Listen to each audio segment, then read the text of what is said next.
Welcome to Historical Reflection, and today we are discussing about Savitribai Phule. And to discuss this topic, we have eminent historian Mrs. Meeta Joshi. So, without wasting any further moment, let's welcome her. Good morning, Anvita ma'am. How are you doing today? Namaskar, Kanchan. I am fine. How about you? I'm very well, Meeta ji, and today I'm very proud to discuss this topic. And this is a personality, Savitribai Phule, who we were discussing last evening, and you said you were also impressed by the personality. She is the first feminist of India. So I would like to hear more about her. Savitribai Phule is you can say the first feminist of India because she was the one who started the first girls' school in Pune in 1848 AD at the time when she was only 17 years old. Can you imagine a 17-year-old girl opening a school despite all the odds in the society, because they belonged, Jyotirao Phule and Savitribai Phule, they belonged to the Dalit community, backward class.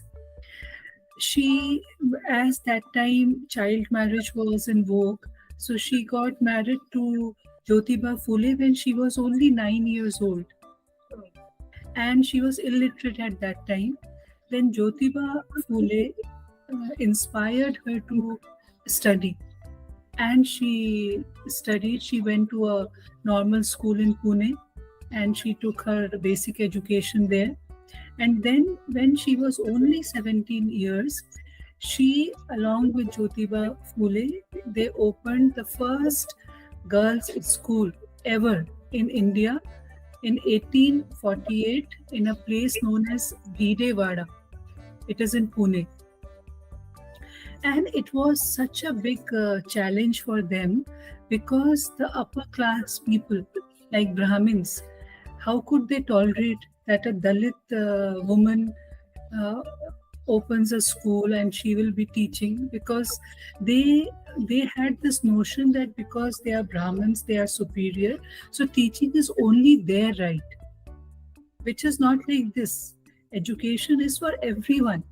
Everyone can get educated and become a wise person. So they opposed this step very badly.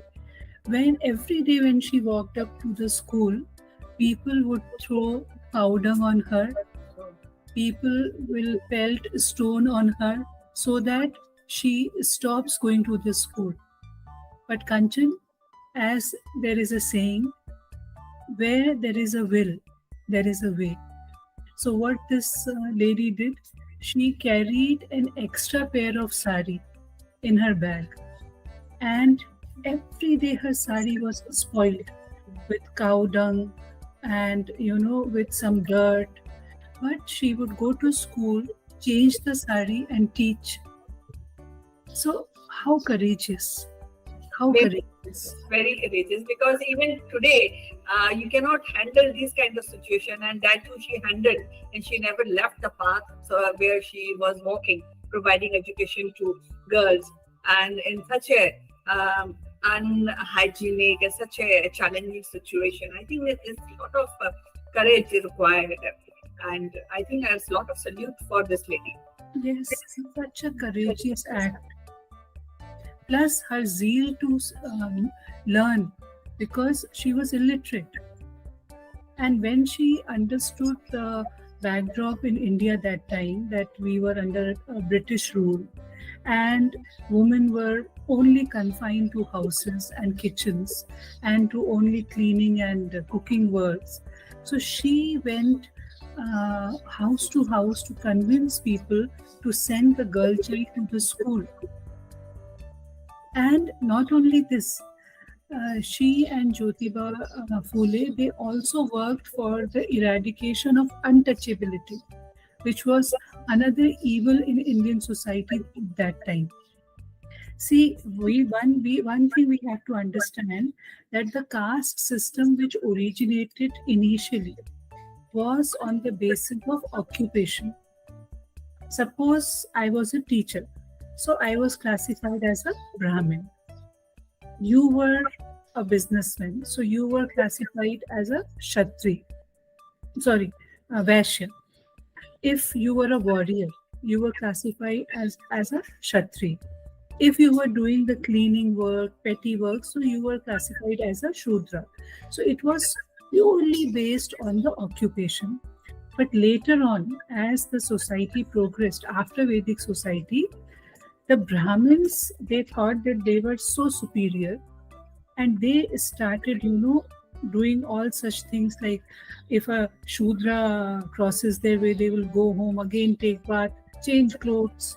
So how unhealthy, and how petty on their part, because a Shudra also is a human being.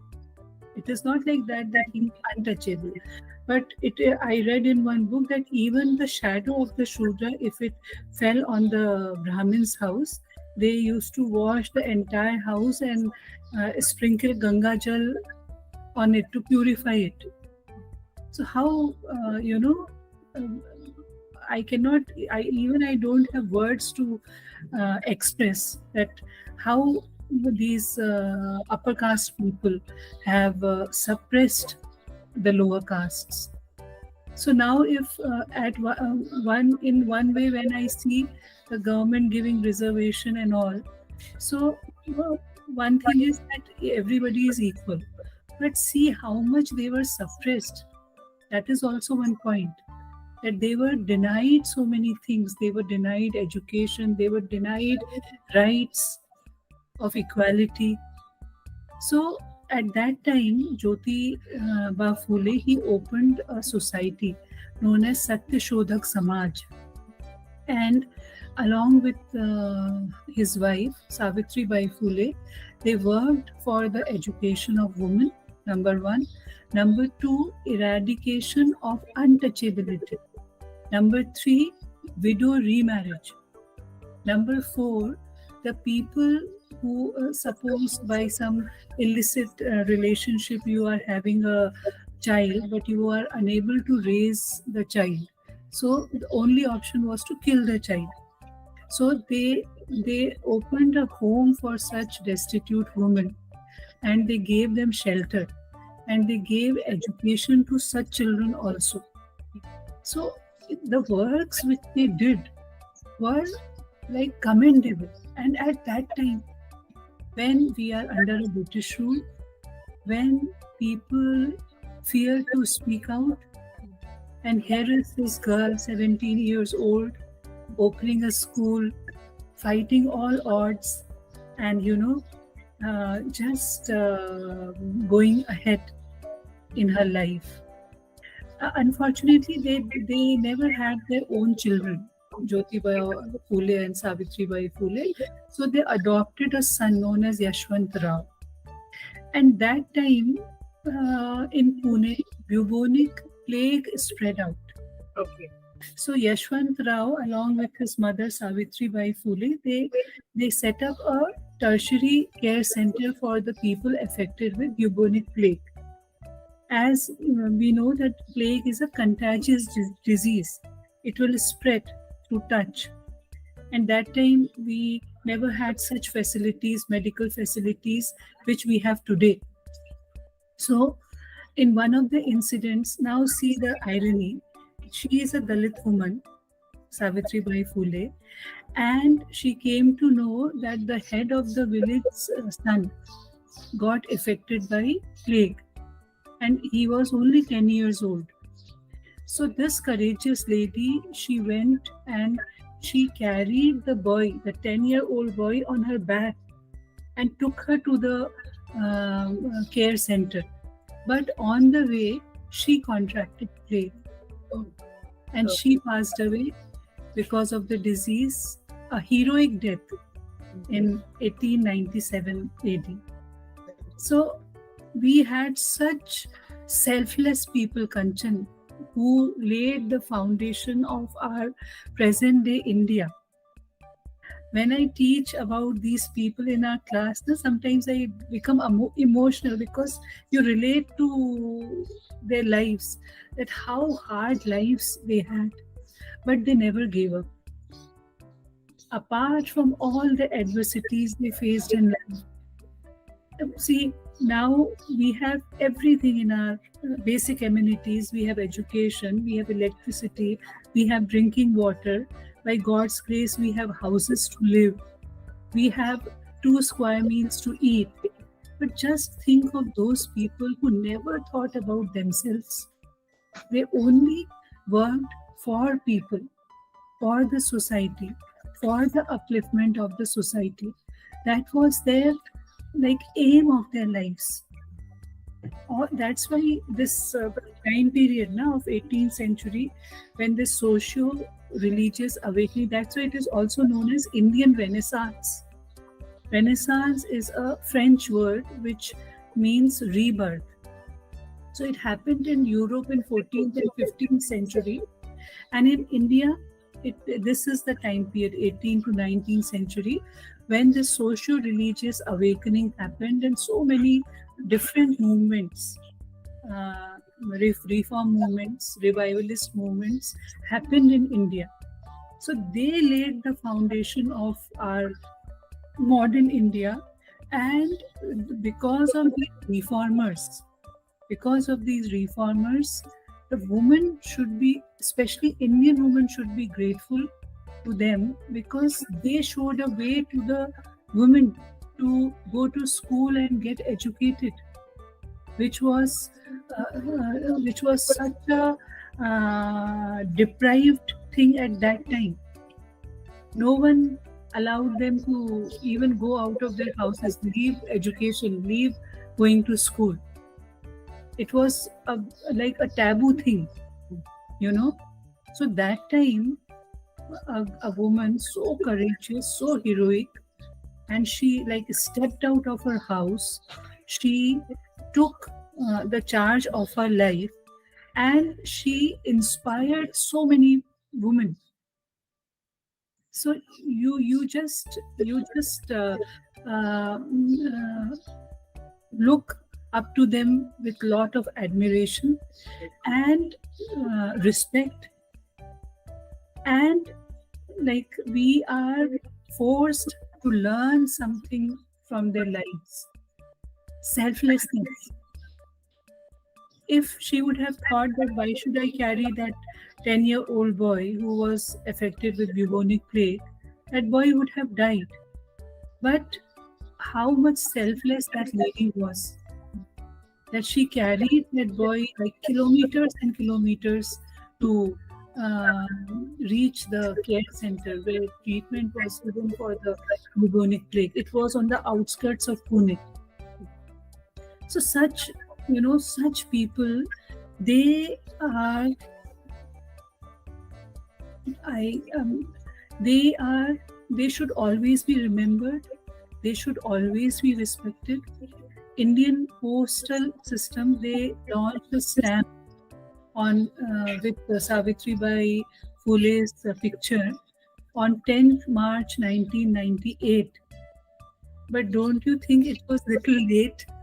Yes, little late, and there are many, because I also read that even the Pune University is also named after Savitribai Phule.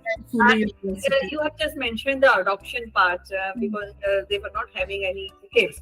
So I think that is also very commendable, because at that time adopting a child of a widow, it itself is a courageous thing, and then getting him married, because I have read that nobody was willing to give this boy the girl, and they don't want him to marry because he is a child of a widow. So that is one. Secondly, later on, I also read that the process or the administration or the path which Savitribai Phule, on that basis she started the school. The same pattern was adopted by Christian missionaries who opened their schools in Bengal. So yes. I think that is also one point you should tell our viewers how impactful this personality is, and even the Britishers who used to think they are Only after when Savitribai Phule did all the efforts, right. the British government woke up, and then they started this Christian missionary schools near Bengal and Pune. Not before that.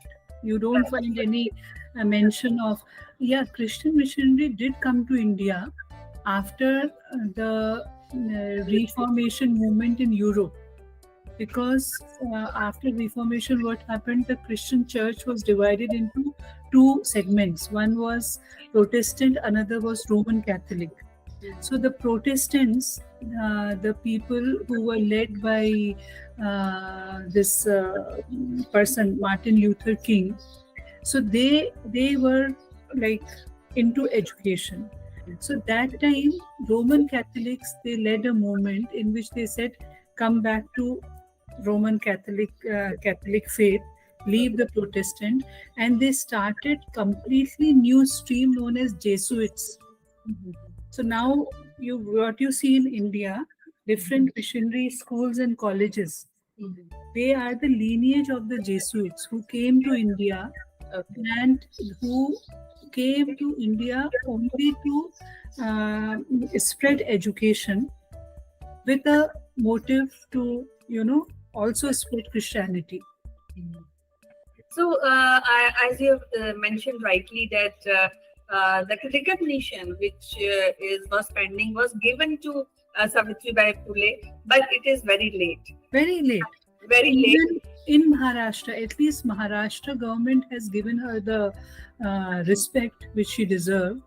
Her birthday, 3rd January, is celebrated as Girl Child Day in Maharashtra.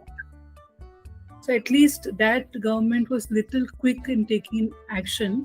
But the Indian government very late, 1998, when I believe when they have no one to, put on the stamp. So they just chose her and put her picture on the stamp, which is very sad. When you see such attitude of the government, you really feel bad. Even the government should promote and should respect and should do something for such people so that people remember them, the generations remember them. I don't know how many people know about Savitribai Phule. When I asked in my class, hardly any student knew of BA stream. Well, it's very sad because, and this is, I also want to tell or maybe convey to the policymakers, because they should put at least from a very beginning, from the very early classes about these people, so that children should relate with these personality and learn, because that is a very, very important aspect. When some lady, she has given a feminist, the first feminist of India, and people don't know, and I think that's really, really sad. So what you want the government should do more about these personalities, Savitribai Phule? I would strongly suggest that instead of politicizing history, which the government is doing now very badly, like I read somewhere that they are going to remove the Mughal history from the NCERT books, which is not a good move, because Mughal history is an integral part of Indian history. If you remove Mughal history, what are we left with? The Mughal architecture, the literature which was developed under the Mughals, the monuments which they left for us, So it is a rich part of Indian history. And why should it be removed? Mughals never harmed our country. Excuse me, the Britishers did, whom you glorify, whom you praise. Okay? But Mughals became a part of India over a period of time. They adopted Indian culture. They adopted Indian cuisine. They were like, they belonged to, they did have a Turkish origin. Okay? But they completely became Indians over a period of time. They wore Indian clothes, they ate Indian food, and whatever they did was for the benefit of the Indian people. this one point more I want to tell here. From 1206 AD, when the Delhi Sultanate was established by Qutbuddin Aibak, from that time till 1947, India was under a foreign rule. How I will tell you. From 1206 AD to 1526 AD, Delhi Sultanate, different dynasties ruled India. From 1526 AD till 1707, Mughal rule, again foreign origin. Then from 1757, after the Battle of Plassey, till 1947, India was under British rule. So we were always under a rule, foreign rule. But see the difference between the Mughal rule and the Delhi Sultanate and the British rule. If you make a comparison, you will come to know that Mughal rule was oppressive, it was atrocious.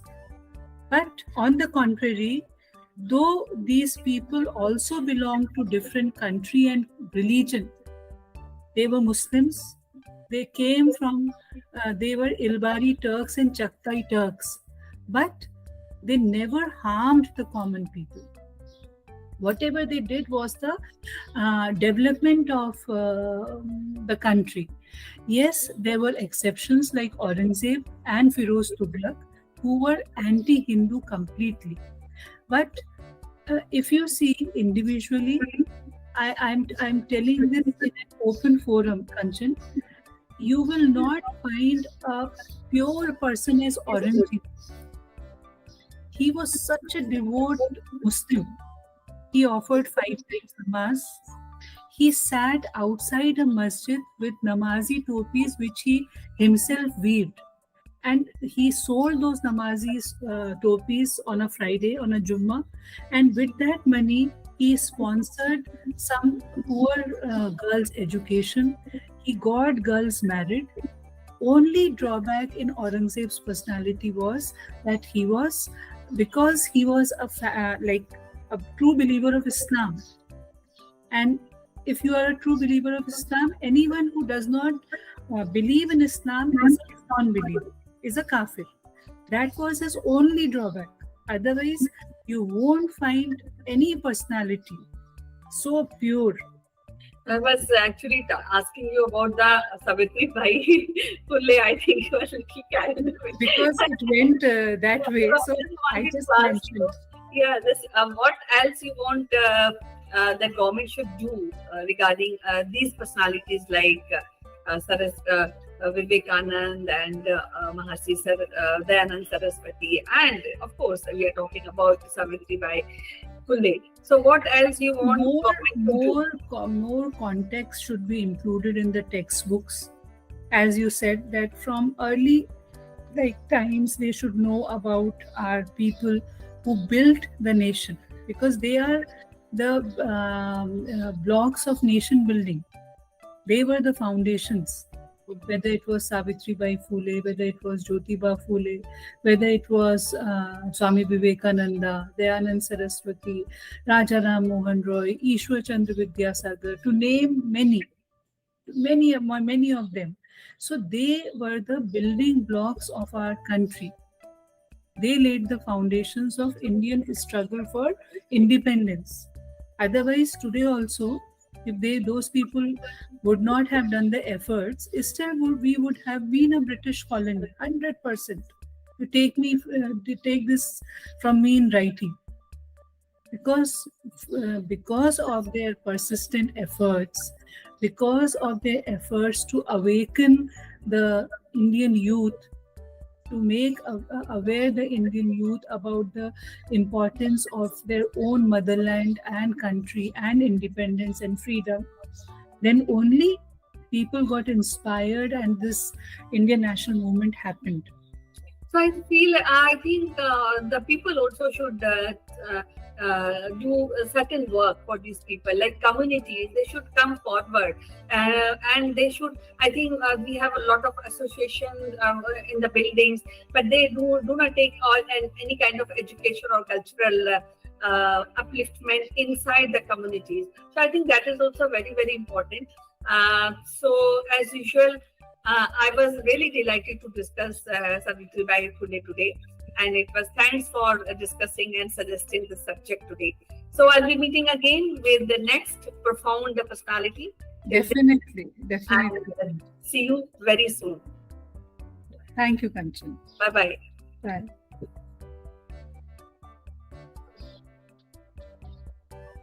Savitribai Phule was the first feminist of India, and we have had a great discussion with Mrs. Meeta Joshi. We'll be meeting again. I look forward for your comments and opinion on this. So we'll be meeting again with next personality. Till then, you take care and bye-bye.